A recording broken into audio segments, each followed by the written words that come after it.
बोलती पुस्तके. ज्यांना वाचनाचा नाद त्यांना बोलती पुस्तके घाली साद.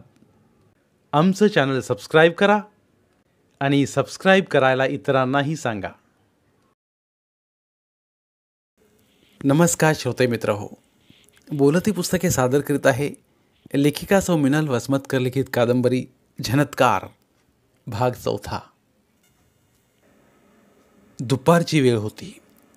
थंडीचे दिवस संपत आले होते. गौतमीच्या तीरावरून वाहणारा वारा खिडकीमधून आत येत होता, मनाला उल्हसित करीत होता. अशावेळी आबासाहेब आपल्या महालात दिवाणावर पेपर वाचत बसले होते. समोर त्यांच्या वडिलांची मोठी तस्वीर होती. एका कोपऱ्यात कोचावर पाण्याची सुरई भरून ठेवली होती आणि दुसऱ्या कोचावर बुद्धिबळाचा डाव पडलेला होता. त्यावर आबासाहेबांचे लक्ष गेले आणि त्यांनी पेपर खाली ठेवला. किती दिवस झाले आपण पार्वतीबाईंबरोबर बुद्धिबळ खेळलो नाही. त्यांना फार आवडतं बुद्धिबळ खेळायला. वडील गेले त्यापाठोपाठ आई आणि मग कामाच्या व्यापात आपण बुडतच गेलो. पार्वतीबाईंच्या आवडीकडे आपले दुर्लक्ष झाले. त्यांच्याही जबाबदाऱ्या वाढतच गेल्या, पण त्यांनी कधी कुरकुर केली नाही. आलेल्या प्रसंगाला तोंड देत राहिल्या त्या. महात्बा जी राजे, अरे हे बघ, राणीसाहेबांच्या महालात जा आणि त्यांना सांग काही काम नसेल तर आम्ही बुद्धिबळ खेळायला येतो म्हणूनच. जी. महात्बा हा फार जुना नोकर. त्यालाही मनातून आनंद झाला. किती दिवसांनी आज राजे राणीसाहेबांसोबत खेळायला जातात. तो विचाराच्या तंद्रीत राणीसाहेबांच्या महालात आला. समोर मंजुळा बसली होती. तुम्ही धनी, असे म्हणत तिने पदर नीट केला. मंजुळा, राणीसाहेब काय करतायत? जी आत्ताच पडल्यात. जा त्यांना सांगा म्हणावं राजेसाहेब येत आहेत बुद्धिबळ खेळायला. मंजुळा गालात हसली आणि आत निघाली. महात्बा आपल्या पत्नीकडे पाहत राहिला. काळी सावळी ठेंगणी, 3 मुलांची आई, पण अजूनही एखाद्या तरुणीसारखी दिसते.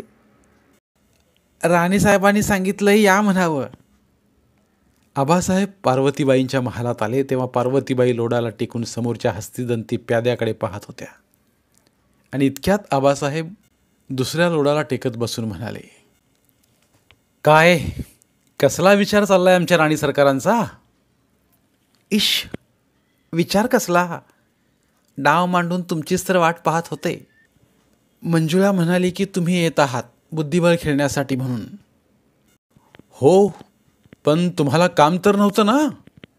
हे काय बोलणं झालं? खरंच पार्वती, किती दिवसात आपण बुद्धिबळ खेळलो नाहीत. हो ना, मामंजी गेले, त्या पाठोपाठ सासूबाई, आणि मग आपलं बालपणच हरवलं. हो, आणि म्हणूनच आज वेळ मिळताच आलो खेळायला. का आज आम्हाला काळ्या प्याद्या दिल्यात? पहिली खेळी तुमची वाटतं. बरं, जिंकलो तर काय द्याल राणी सरकार? इश, मी काय देणार? तुम्ही काय देणार? अहो, तुम्ही फार मोठं देऊ शकता आम्हाला, असं म्हणत त्यांनी पार्वतीबाईंचा हात हाती घेतला. आणि मी जिंकले तर काय द्याल? मागाल ते देऊ. पहा बरं. हो, मागाल ते देऊ. आणि मग खेळायला सुरुवात झाली. खेळ बराच वेळ चालला. हा घोड्याचा शह तुमच्या राजाला, पार्वतीबाई म्हणाल्या. हे घ्या, हलवला राजा. आता खेळा. हलवला राजा. हा हत्तीचा शह. अरे, आमच्या राजाला हलायला जागाच नाही. हरलो राणी सरकार, हरलो आम्ही. तुम्ही जिंकलात. मागा काय पाहिजे ते. मंजुळेने फराळाचे आणि दूध आणून ठेवले. ती बाहेर गेली. बाहेर महादूतीची वाट पाहत होता. ती दोघेही बाहेर बोलत बसली. सफरचंदाची फोड उचलत आबासाहेब म्हणाले, आज आमची फार इच्छा होती जिंकण्याची, म्हणजे आम्हाला तुमच्यापाशी काही मागता आले असते. तुम्ही काय मागितलं असतं हे माहीत आहे मला. असं सांगा मग. ऐका तर तुम्ही, तुम्ही? हं, नाही माहीत. अरे सांगा ना. इश, मी नाही सांगत जा. हे हे सौंदर्यच आम्हाला नेहमी भुरळ घालत असते. इश, काहीतरीच काय. आत्ता आपला विचार करण्यापेक्षा बाळराजांचा विचार करा. आम्ही जिंकलो तेव्हा हेच मागणार होतो. आता गिरिराज मोठे झालेत, त्यांच्या लग्नाचं पाहायला हवं. इतक्यात काय गडबड आहे? अहो, आता ते BA होत आहेत, सुट्टीला येतील. चांगले 20 वर्षांचे झालेत आणि तुम्ही म्हणता काय गडबड आहे? पण राणी सरकार, ते आले म्हणून काय झालं? त्यांच्यासाठी सर्व सुखसोयींनी हा राजवाडा तयार आहे. ते आले की त्यांना आम्ही दासी भेट करण्याची सोय केली आहे. तुम्ही आई आहात, पण आम्हीही वडील म्हणून आम्हालाही काही काळजी आहेच ना मुलाची. नाही, मला हे मान्य नाही. काय मान्य नाही तुम्हाला? हेच दासी भेट. पण का? ती या घराण्याची रीतच आहे. खरे तर मुलगा 16-18 वर्षांचा झाला की ही भेट करायची असते, पण युवराजांच्या शिक्षणामुळे हे लांबलं. मातीत गेल्या त्या रीती. ह्यापुढे या अशा चाली बंद. तुम्ही यापेक्षा युवराजांसाठी एक चांगली मुलगी पहा आणि लग्न लावा. अहो, पण हे आत्तापर्यंत चालतच आलंय. आम्ही काही वेगळं करत आहोत? आम्हीही हेच केलं आहे. तेव्हा तुम्हाला हे मान्य होतं, मग आजच का नाही? मला तेव्हाही मान्य नव्हतं, पण आमच्या वेळी मुलींनी अशी बोलण्याची पद्धतच नव्हती. आणि हेच पुढे कुठंपर्यंत चालू ठेवायचं? घराणेशाही, राजेशाहीच्या या जुन्या पद्धती, रूढी कुणीतरी बंद करायलाच पाहिजेत. स्त्री केवळ एक भोगवस्तू नाही. तुम्ही पुरुषांनी, विशेषतः राजघराण्यातील पुरुषांचा तिच्याकडे बघण्याचा एकच उद्देश केवळ भोगवस्तू हाच आहे. स्त्री आता बदलायला हवी. या चालीरीती बंद व्हायला पाहिजेत. समाजात स्त्रीकडे आदराने पाहायला पाहिजे आणि म्हणून त्यासाठी युवराजांपासून ही चाल बंद करायची असं ठरवलंय मी. ते बेळगावचे राजे यावर्षी उत्सवाकरता आले होते. त्यांची मुलगी चांगली आहे आपल्या युवराजांसाठी. सुंदर आहे, शिकलेली आहे, शालीन आहे. राजघराण्यातील असल्यामुळे तिला वागण्यात विनय होता. युवराजांना योग्य जोडीदारी नाही. 4च दिवस होती, पण कशी माया लावली पुरीनं. या घराण्याची सून शोभेल ती. गिरिराजही गोरे आहेत, ती मुलगीही सुंदर आहे. घराण्याला घराणी शोभतील, तेही राजघराणंच आहे. मग हरकत काय? मी राजेंच्या मुलीबद्दल नाही केव्हा म्हणालो? नाही म्हणाला नाही तर मग अडले कुठे? तसे नाही, आपण मुलाकडचे. आपण कसे जायचे त्यांच्याकडे? का म्हणून? युवराजामध्ये काय कमी आहे? कमी आहे असे आम्ही केव्हा म्हणालो? परंतु आपण कशाला जायला हवे? लोलिंबेकरांचे ते चांगली स्नेही आहेत. लोलिंबेकर हे काम अगदी आनंदाने स्वीकारतील. तुम्ही म्हणता ते बरोबर आहे राणी सरकार. हे काम निश्चित होईल. परंतु 1-2 वर्षे युवराज लग्नाविना राहिले व आनंद लुटला तर काय हरकत आहे? नाही, हे मात्र कदापिही शक्य नाही. युवराज 4-8 दिवसात येतीलच. त्या अगोदर राजेंकडून काही निरोप येईल असे करायला हवे. ठीक आहे, लोलिंबेकरांशी या गोष्टीवर उद्या बोलतो व युवराजांची पत्रिका देतो. आता तर झालं. आता तरी आम्हाला हवे असेल ते द्याल ना? आजचे जेवण आम्ही इथेच घेऊ व रात्रही इथेच घालवू. मंजुळा, ए मंजुळा, कुठे गेली म्हणावी ही? जेवण इकडेच आणायला सांगितले असते. ती जाणार कुठे? आम्ही इथे आलो तेव्हा महात्बा आला होता. मंजुळा व महात्बा बसले असतील बाहेर गप्पा मारत, कारण मी येताना महात्बाला सांगितले होते कुणीही आले तरी इकडे पाठवू नकोस म्हणून. म्हणजे ती दोघीही मोकळीच होती. मी बाहेर जाऊन सांगते. मंजुळा, ए मंजुळा. जी बाईसाहेब, आले आले. मंजुळा आली तेव्हा तिच्या हातातून रक्त येत होते आणि अर्धी बांगडी फुटली तशीच हातावर होती. परंतु पार्वतीबाईंनी तिकडे दुर्लक्ष केले व सांगितले, जेवणाची ताटं इकडेच घेऊन ये. जी बाईसाहेब. थोड्याच वेळाने मंजुळा जेवणाची ताटं घेऊन आली व पाठोपाठ महात्बा पाण्याची सुरई घेऊन आला. महात्बा. जी राजे. हे बघ, जाताना महालाची दारे लावून घे आणि उद्या सकाळपर्यंत कुणालाही इकडे सोडू नकोस. पार्वतीबाईंनी चौरंगावर ताटं मांडली.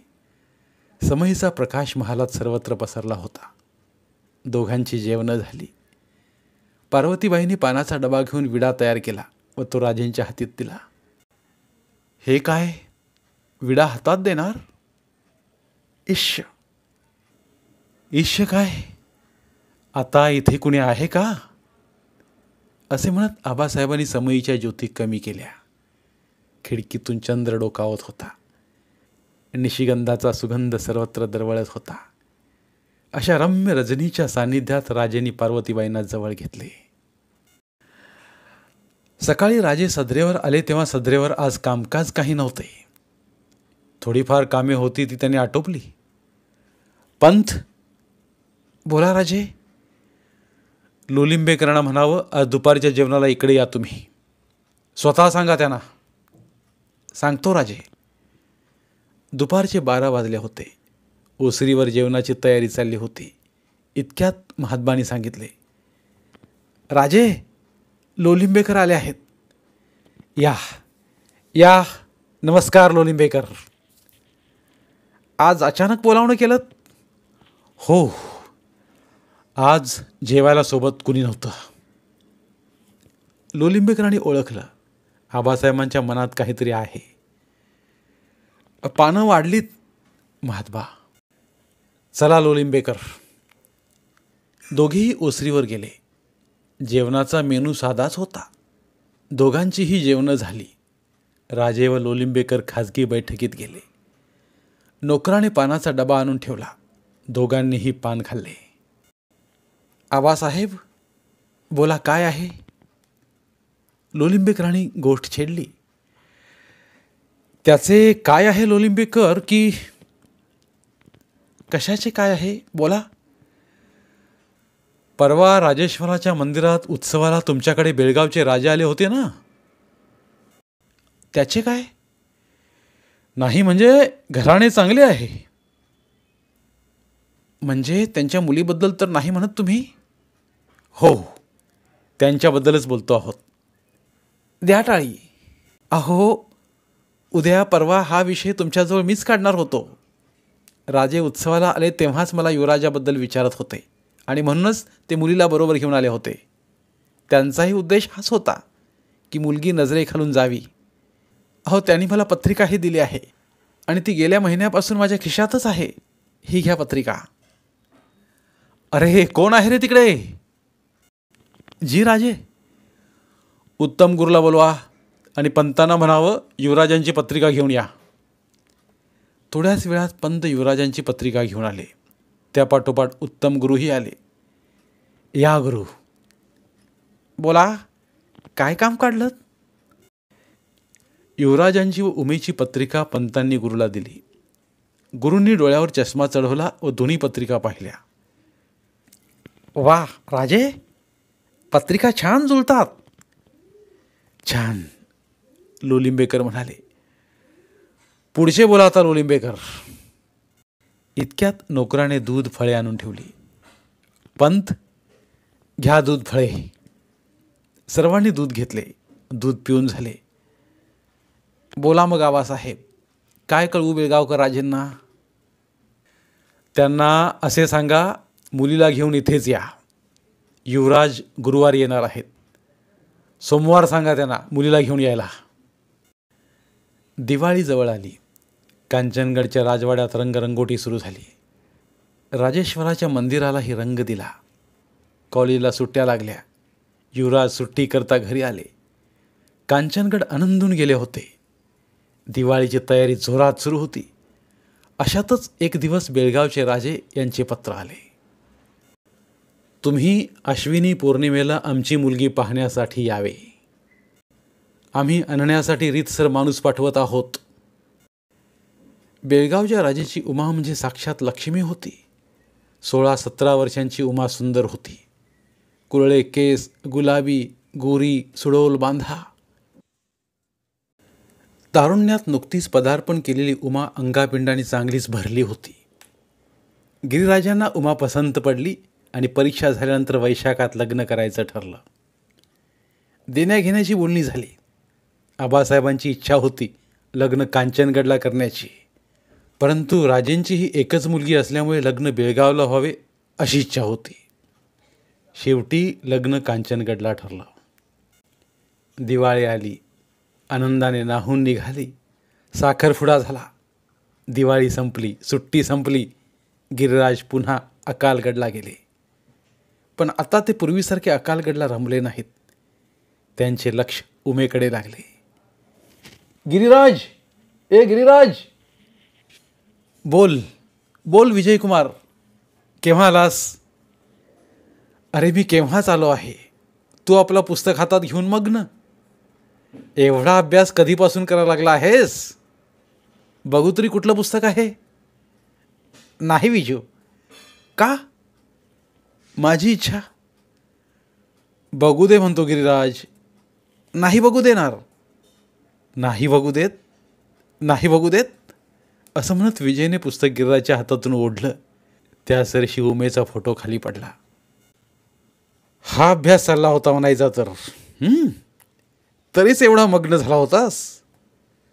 काय रे, वहिनी यायच्या आधी असे तर ते आल्यावर बोलतोस की नाही मग?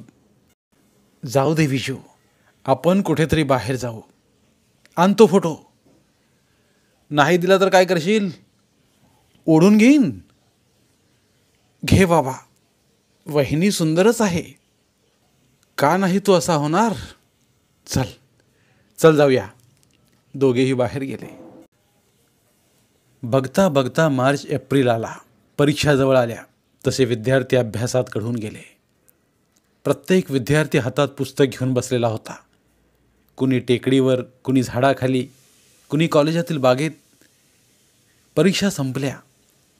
थर्ड इयरचे विद्यार्थी शेवटचा पेपर देऊन हॉल बाहेर आले, तेच जड अंतकरणाने. प्रत्येक विद्यार्थी दुसऱ्या विद्यार्थ्यांसाठी थांबत होता. कॉलेजात पाय ठेवणारे लाजरे बुजरे विद्यार्थी कॉलेज जीवनात रमून गेले होते आणि आज 4 वर्षांनी कॉलेजचं धुंद विश्व संपलं या जाणीवेने हळहळत होते. कॉलेज जीवनातील धुंद जीवन टाकून खऱ्या दृष्टीने जबाबदारीच्या उंबरट्यावर उभे होते. कॉलेज जीवनात पाहिलेली स्वप्न पुरी करण्यासाठी भावी आयुष्यात पदार्पण करीत होते आणि एकमेकांच्या विरहाने दुःखी होत होते. दुःखी अंतकरणाने निरोपाची देवाणघेवाण होत होती. निरोप देताना प्रत्येक विद्यार्थी मनात हाच विचार करत होता, पुन्हा आपली भेट केव्हा? आणि मग कॉलेजची पायरी उतरत होता. सरस्वतीला बरोबर घेऊन, विद्यार्थी दशेला त्यागून, बाळपणाला त्यागून, बरोबरच्या सवंगड्यांच्या खेळातील आठवणी बरोबर घेऊन. संपलं कॉलेज जीवन. संपलं कॉलेजचं विश्व. संपलं असं म्हणत होता. त्याला गिरिराजही अपवाद नव्हता. चैत्र संपला. गुलमोहर बहरला. जिकडे तिकडे लाल लाल फुले गुलमोहराच्या झाडांना दिसू लागली. वैशाख जवळ आला. कांचनगडमध्ये गडबड सुरू झाली. आबासाहेब लग्नाची सूचना देत होते. पार्वतीबाई घरात सून येणार म्हणून हरकून गेल्या होत्या. त्याचबरोबर लग्नाची तयारीही करत होत्या. मंजुळा, महात्बाला बोला पाहू. जी बाईसाहेब. थोड्याच वेळात महात्बा आला. महात्बा, उद्या पहाटे अक्कासाहेबांना आणायला जा. माहेरी लग्न, तेही भाच्याचं. तेव्हा वंस 15-3 वार अगोदर यायला पाहिजेत आणि मलाही आधार होईल. जा बाबा पहाटेचं. तसं सांग त्यांच्या घरच्यांना. कांचनगडमध्ये सारी गडबड सुरू होती. कुणी रिकामं दिसत नव्हतं. सोनार दागिने घडवत होता. महादू कपडे लुगडे पैठण्या अंता अंता घाम गाळत होता. पंताची सर्वांवर देखरेख करता करता पुरे वाट होत होती. हिशोब ठेवता ठेवता त्यांना रात्रही अपुरी पडू लागली. आचारी पानके यांची धावपळ चालली होती. अंगणात ओसरीवर जात्यांची घरघर सुरू होती. लोणलिंबेकर मांडवाच्या तयारीत गुंग होते. प्रत्येक रस्ता फुलून गेला होता. बैलगाड्या सामानाची ने-आण करीत होत्या आणि पाहता पाहता लग्न 2 दिवसावर येऊन ठेपलं. लोकांची गर्दी झाली. पाहुणे रावळे, जवळपासचे लोक, गिरिराजांचा मित्र परिवार सर्वजण आले होते. कुणी गौतमीच्या तीरावर बसलेले दिसत होते, तर कुणी राजेश्वराच्या मंदिरात, तर कुणी दिवाणखान्यात. पाहावे तिकडे माणसंच माणसं दिसत होती. तबेला घोड्यांनी भरून गेला होता. गोट्यात बैलांना जागा पुरत नव्हती, तर राजेश्वरासमोर वड पिंपळ यांच्या सावलीखाली कार, बग्गी, जीप यांची लाईन लागली होती. लग्न उतरण्यासाठी समोरचा वाडा रिकामा केला होता. देव ब्राह्मणाचा दिवस उजाडला. राजवाड्यावर सनई चौघडा वाजू लागला. वहिनी, अक्कासाहेब म्हणाल्या. बोला वंस. गुरु येण्याची वेळ झाली. बांगड्या भरण्यासाठी कासार आला आहे.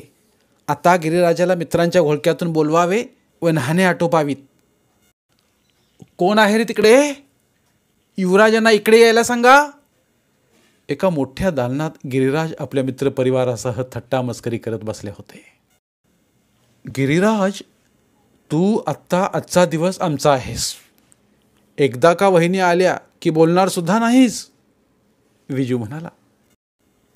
युवराज, तुम्ही आता आमचे राहणार नाहीत तर, एकजण म्हणाला.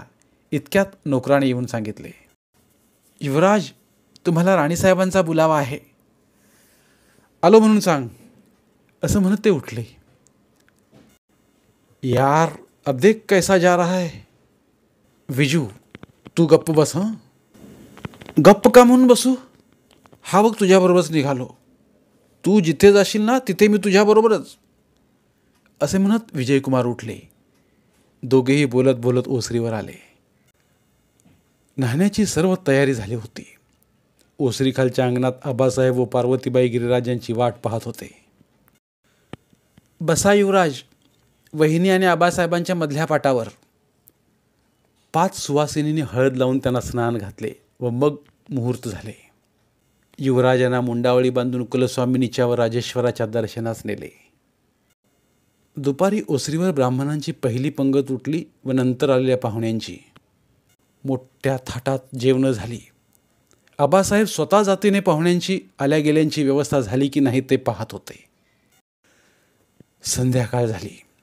बेळगावकर मंडळी आली. मोठ्या थाटात जेवणं झाली. सीमंत पूजन झाले. भेटीचा कार्यक्रम मोठा जोरजोरात झाला. मुलाचे मामा, मुलीचे मामा यांच्यापासून भेटीला सुरुवात झाली. व्याही भेट येईपर्यंत 2 तास झाले. शेवटी व्याही भेटीनंतर कांचनगडचा मुनीम महात्बा व बेळगावकरचा राजेंचा मुनीम यांचीही भेट झाली. भेटीनंतर सीमंत पूजनाला राजेगुंडे, पाटील, गणूभाऊ जोशी, कुंडीराज ही मंडळी नव्हती, म्हणून विजयकुमारने हळूच इनामदारांना विचारले. इनामदार, सीमंत पूजन होत आहे, पण ही मंडळी गेली कुठे? त्याचे काय आहे विजयकुमार, तिकडे गाण्याची मैफिल चालू आहे. ही सर्व मंडळी तिकडे गेली आहेत.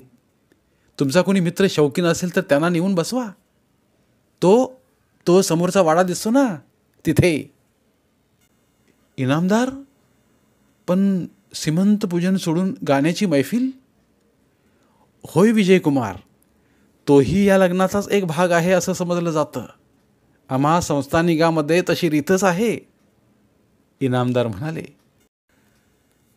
सकाळी वैशाख शुद्ध अष्टमीला राजेश्वराच्या मंदिरात सनई चौघडा वाजू लागला. पाहुणे मंडळी सभामंडपात दाखल झाली. सकाळी 10 वाजता ब्राह्मणांच्या अग्नीच्या, सूर्याच्या, वायूच्या साक्षीने उमेने गिरिराजच्या गळ्यात माळ घातली. राजेंची उमा गिरिराजांची पत्नी झाली. कांचनगडची धाकटी मालकीन उमाबाई झाली. गिरिराजांबरोबर सप्तपदी करून राजेंच्या उमेने गृहस्थाश्रमाचा स्वीकार केला. गिरिराजांनी उमेच्या गळ्यात मंगळसूत्र बांधले. पार्वतीबाईंनी आज निळा शालू परिधान केला होता. नाकात नथ, हातात सोन्याच्या बांगड्या, गळ्यात हिऱ्याचा हार, दंडात वाक्या, केसांचा आंबाडा घातला होता, त्यावर मोगरीचा गजरा माळला होता. त्या मुलाची आई वरमाय म्हणून मांडवात आल्या. मानपान झाले. सुनमुख पाहून पार्वतीबाई धन्यता पावल्या.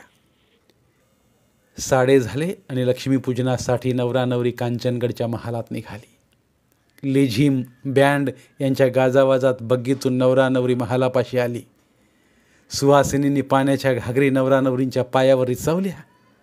नारळ तुकडा ओवाळला आणि भरलेलं माप ओलांडण्याकरिता उमेनं पाय उचलताच, वहिनी नाव घ्या, काकू नाव घ्या, मामी नाव घ्या, धाकट्या मालकीन नाव घ्या.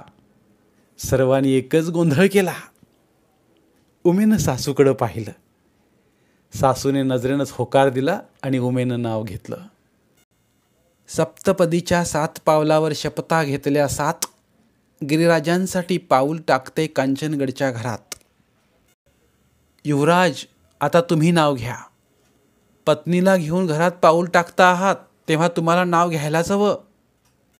मी घेईन, पण साधं नाही. आम्ही रस्ता अडवला आहे. तुम्ही उखाण्यात नाव घेतलं तरच आम्ही रस्ता सोडू. विजू म्हणाला, ठीक आहे, ऐका. रंगवेड्या भावनांना रंग देणे धर्म आहे मानवाचा. उमाबाईच्या साथीनं स्वीकार करतो गृहस्थाश्रमाचा. वा वा, आता वाट सोडा. तांदळाचं माप लवंडून उमाबाई घरात आल्या. अंगावर हिरवा शालू, हातात हिरवा चुडा, अंगावर सोन्या मोत्याचे दागिने, अंबाड्यात सोन्याची फुलं, नाकात नथ, पायात जोडवे, पैंजन, हे सर्व पेलता पेलता 15-16 वर्षांच्या उमाबाई गोंधळून जात होत्या. लक्ष्मीपूजन झाले. राजेंची मुलगी कांचनगडची लक्ष्मी म्हणून घरात आली. नाव काय ठेवायचे गुरु विचारत होते. गुरु, पहिली सून. नावही चांगलं आहे. गिरिराज म्हणजे गिरीशिखरावर राज्य करणारा शंकर आणि त्याचीही उमा. नाव उमाबाईच राहू द्या आणि पहिल्या सुनेचे नाव बदलण्याची रीतही नाही. उमाबाई, उमा या नावाने साखर वाटण्यात आली. व्याही पंगत बसली, विहीन पंगत बसली. नवरा नवरीची पानं जोडीनं मांडण्यात आली. पंक्तीचा थाट बघण्यासारखा होता.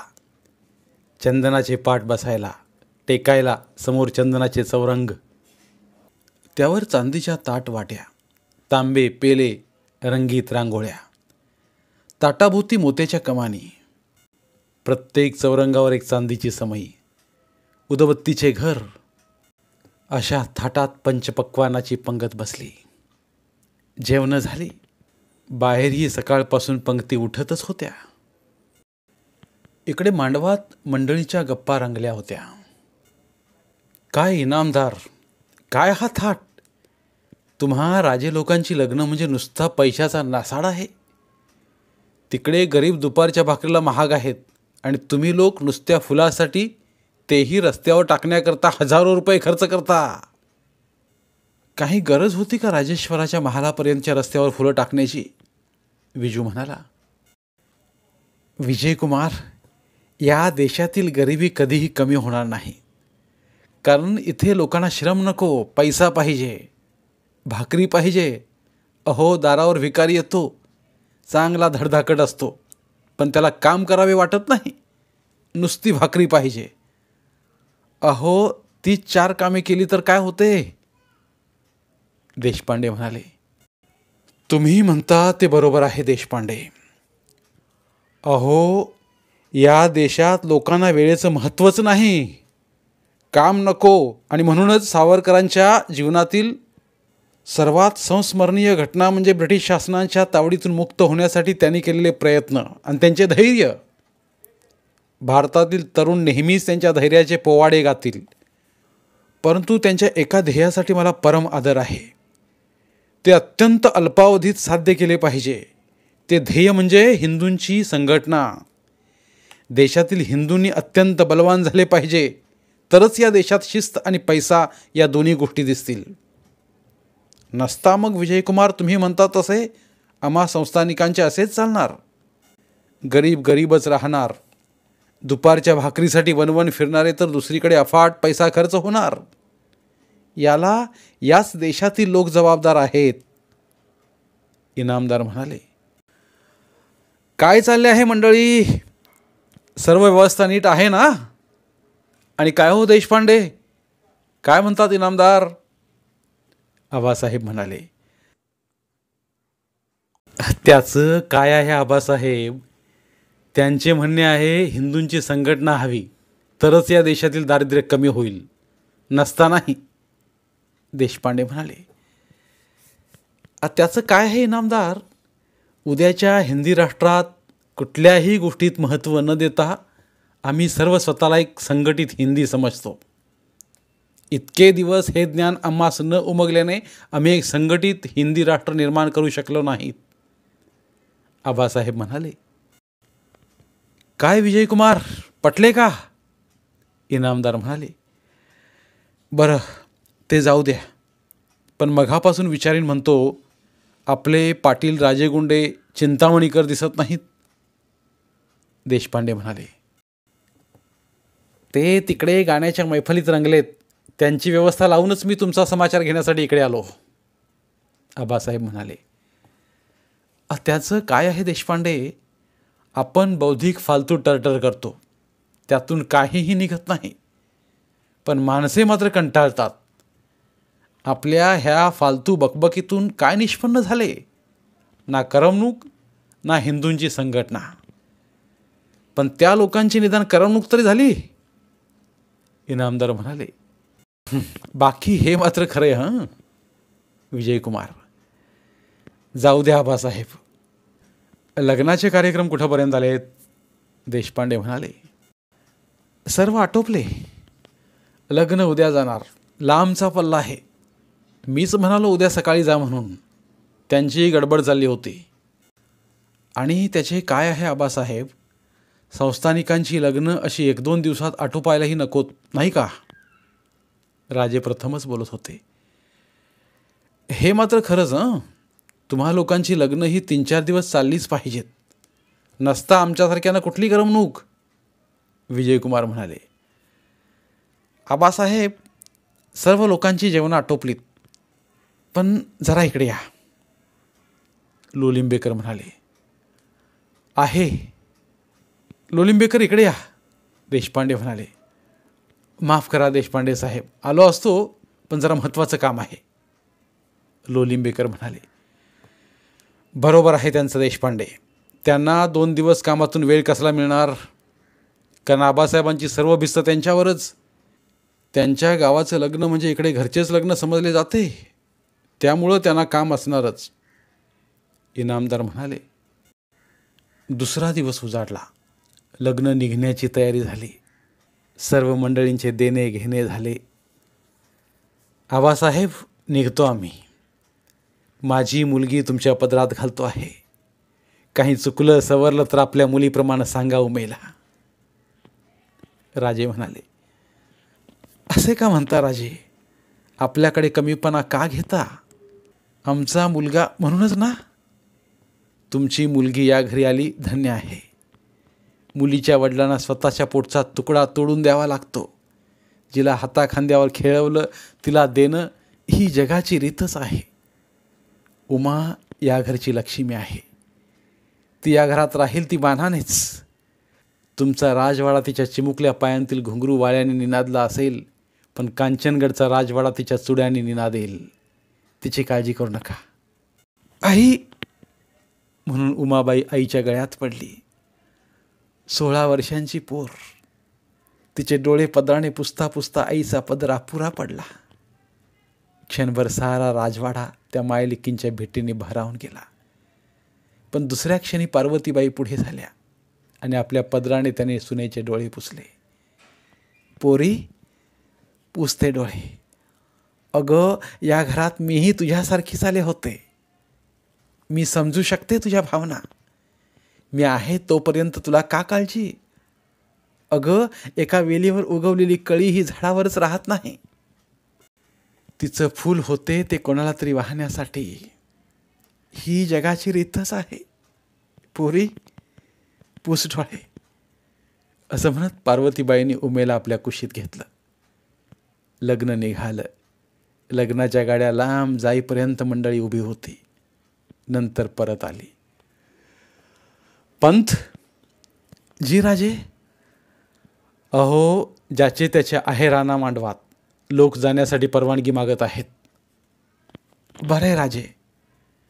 मांडवात सर्व मंडळीला आहेर झाले. दुपारची जेवणं झाली आणि मंडळी हळूहळू पांगू लागली.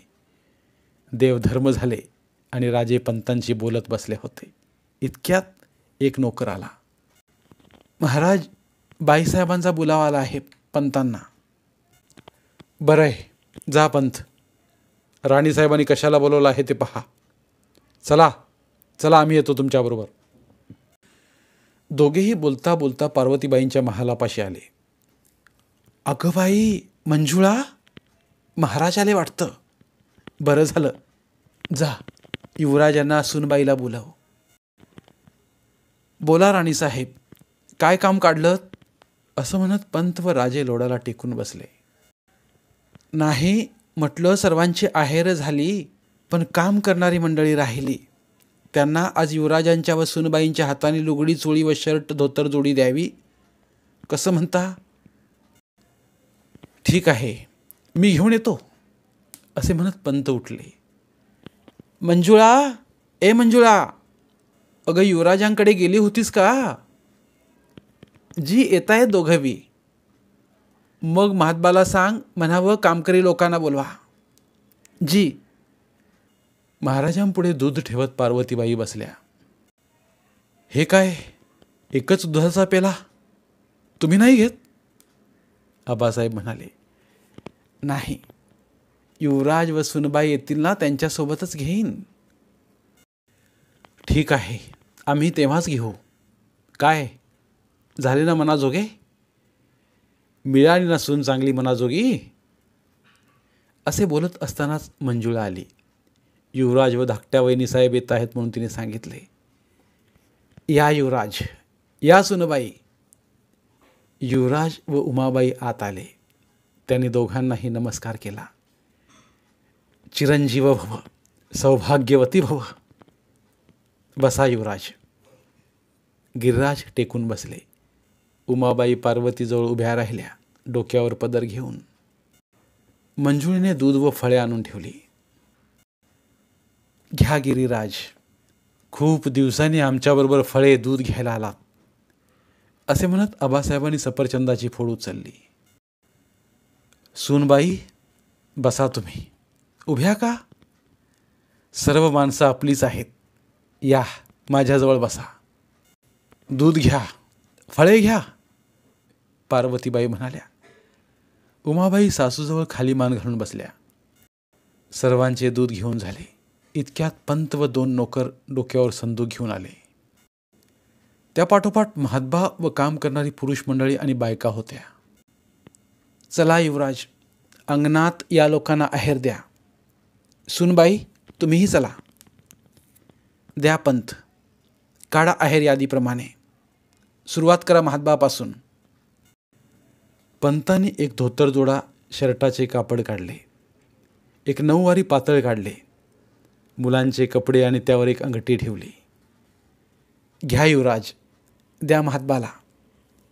सुनबाई, तुम्ही कुंकू लावून मंजुळेला साडी चोळी द्या. पार्वतीबाई म्हणाल्या. उमाबाईंनी मंजुळेला साडी चोळी व तिच्या मुलांना कपडे दिले. मंजुळेची तांदळाने ओटी भरली आणि मग राम्या, शंकर्या, कमली, पारू एक एक करत सर्वांची आहेर 1 तास चालली. पार्वतीबाई आबासाहेब दिवाणावर बसून पाहत होते. लोक सून जोड्याने आहेर करीत होते. राणीसाहेब, मला असं वाटतं युवराजांवर हळूहळू सर्व सोपवावं. पहा कसे भराभर काम करतात. आबासाहेब म्हणाले. हो, मीही तोच विचार करत आहे. पार्वतीबाई म्हणाल्या. राजे, आहेर झाले? पंत म्हणाले. ठीक आहे, आता तुम्ही पाटावर बसा. असे म्हणत आबासाहेबांनी आहेर काढला. धोतर जोडी, शर्टाचे कापड, टोपी, पिवळे उपरणे, 9वारी लाल शालू, त्यावर मोत्याची नथ व शर्टावर सोन्याचा गोप ठेवून, हे घ्या सुनबाई, द्या पंतांना आणि सुशीलाबाईंना. आबासाहेब म्हणाले. उमेनं सुशीलाबाईंना कुंकू लावून सर्व दिले. ओटी भरली. गिरिराजांनी पंतांना दिले. शेवटी उत्तम गुरुचा आहेर काढला.